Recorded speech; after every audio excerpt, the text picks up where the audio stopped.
ফেব্রুয়ারিতে ত্রয়োদশ জাতীয় সংসদ নির্বাচন। সারা দেশ প্রস্তুত হচ্ছে একটি অবাধ, সুষ্ঠু এবং গ্রহণযোগ্য নির্বাচনের জন্য। কি ভাবছেন সাধারণ মানুষ থেকে শুরু করে আগামী জনপ্রতিনিধিরা?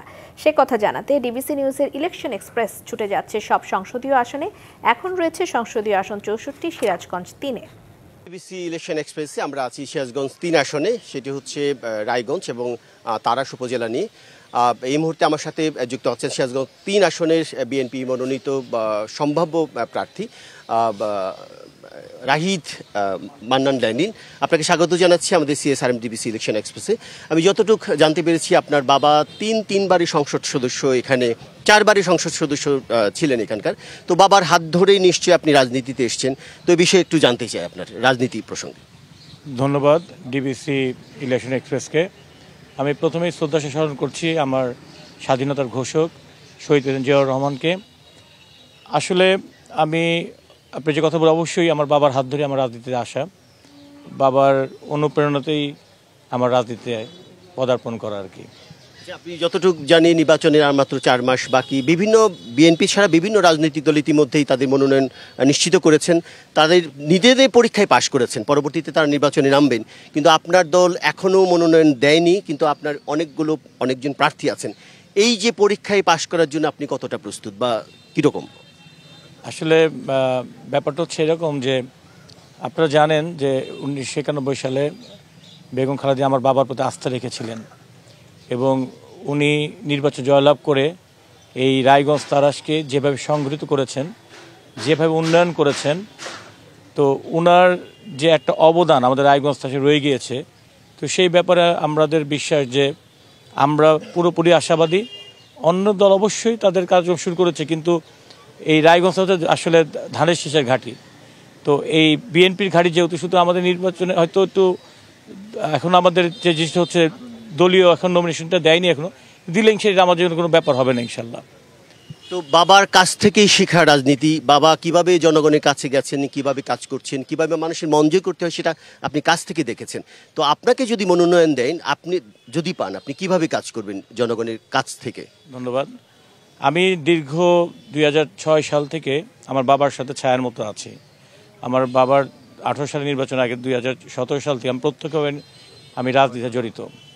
তো আমি সরাসরি রাজনীতি জড়িত এবং জনগণের পাশে গিয়ে তাদের সাথে থেকে আমার দলের বিভিন্ন সময় বিভিন্ন দরকারে আমাকে কাছে পাওয়া গিয়েছে। তো সেই দিক দিয়ে ইনশাল্লাহ আমি বিশ্বাস করি যে আমি ভালো কিছু করতে পারবো রায়গঞ্জ তারাসের জন্য। তো তারেক জিয়া আপনাদের যে ভারপ্রাপ্ত চেয়ারম্যান, উনি নতুনদের বা ইয়াং জেনারেশন, যুবক যারা, তাদেরকে প্রায়োরিটি দিচ্ছেন স্মার্ট বাংলাদেশ গড়ে তোলার জন্য। আপনিও যথেষ্ট স্মার্ট আছেন, তরুণদের নিয়ে কাজ করার কি স্বপ্ন আপনার? ধন্যবাদ, এটি খুব ভালো প্রশ্ন করেছেন। আমার এলাকায় এবার প্রায় 1.5 লাখের মতো নতুন ভোটার এবং তার মধ্যে বেশিরভাগ তারুণ্যের ভোট আর কি। তো আমি ওদেরকে যেভাবে চিন্তা করেছি আর কি, যে আসলে এই তারুণ্য একটি বাঁধ ভাঙা জোয়ার, ওরা আসলে ওদের মতো করে চলতে চায়। তো এদের পড়াশোনা শেষ করে আমার খুব ইচ্ছা আছে যে আমার এলাকায় একটি কারিগরি প্রশিক্ষণ কেন্দ্র স্থাপন করে, এখন তো আসলে কম্পিউটার যুগ, ইন্টারনেটের যুগ, ঘরে বসেই যেন তারা ফ্রিল্যান্সিংয়ের মাধ্যমে ঘরে বসে যেন ডলার ইনকাম করতে পারে। আমার এই টাইপের একটা পরিকল্পনা মাথায় আছে। আপনাদের এলাকার ভোটার প্রায় 4,15,000 মতো, এর মধ্যে নারী ভোটার আছে 2,14,000, প্রায় 16,000, 2,16,000 মতো পুরুষ ভোটার আছে। তো এত সংখ্যক ভোটারদের কাছে যাওয়ার জন্য, খুব অল্প সময়ে কাছে যাওয়ার জন্য মাত্র 4 মাস বাকি, কিভাবে কাজ করবেন আপনি? আপনার যে সংগঠনকে শক্তিশালী করার পাশাপাশি নেতাকর্মীদেরকে জনগণের কাছে নিয়ে যাওয়ার কি পরিকল্পনা আছে? আমি আসলে ভারপ্রাপ্ত চেয়ারম্যান তারেক রহমানের নির্দেশে আমরা এখন থেকে কিন্তু আমরা জনগণের কাছে যাচ্ছি, আমরা ধানের শীষ ভাগে ভোট চাচ্ছি। সুতরাং আমাদের যে ভোটার রয়েছে, এই ভোটারের মধ্যে বেশিরভাগ ভোটই আমাদের ধানের শীষের পক্ষের ভোটার, এবং এই জন্য আমাদেরকে দেরি হলেও এই ভোটগুলো কালেক্ট করতে আমাদের ইনশাল্লাহ কোনো সমস্যা হবে না। আমরা সংগঠন শক্তিশালী, আমাদের সংগঠন শক্তিশালী অলরেডি। তো আমাদের যে নেতাকর্মীরা আছে তারা সবাই জনগণে যাচ্ছে, ধানের শীষের পক্ষে ভোট চাচ্ছে, তারেক রহমানের জন্য কাজ করছেন। আমরা 31 দফা নিয়ে আমরা কাজ করছি। সুতরাং আমাদের বিশ্বাস যে আমাদের সময় কোনো ব্যাপার না আমাদের জন্য ইনশাল্লাহ। যদিও মাঠে আওয়ামী লীগ নেই, তারপরেও শক্ত প্রতিদ্বন্দ্বী আপনি কাদেরকে মনে করছেন এই নির্বাচনী মাঠে? প্রতিদ্বন্দ্বী তো প্রতিদ্বন্দ্বী, কখনো প্রতিদ্বন্দ্বীকে কখনো ছোট করে দেখতে নাই। আসলে এই রায়গঞ্জ তারা তো ধানের শীষের ঘাঁটি। আমার বাবার যে উন্নয়ন এবং যেভাবে আমাদের দলকে সুসংগঠিত করে গিয়েছেন, সেই হিসেবে আসলে আমরা ওইভাবে চিন্তা করছি না। সবশেষ ভোটারদের উদ্দেশ্যে কিছু বলবেন, আপনার যারা সামনে আপনার জন্য কাজ করবে, আপনাকে ভোট দিবে, পছন্দ করবে?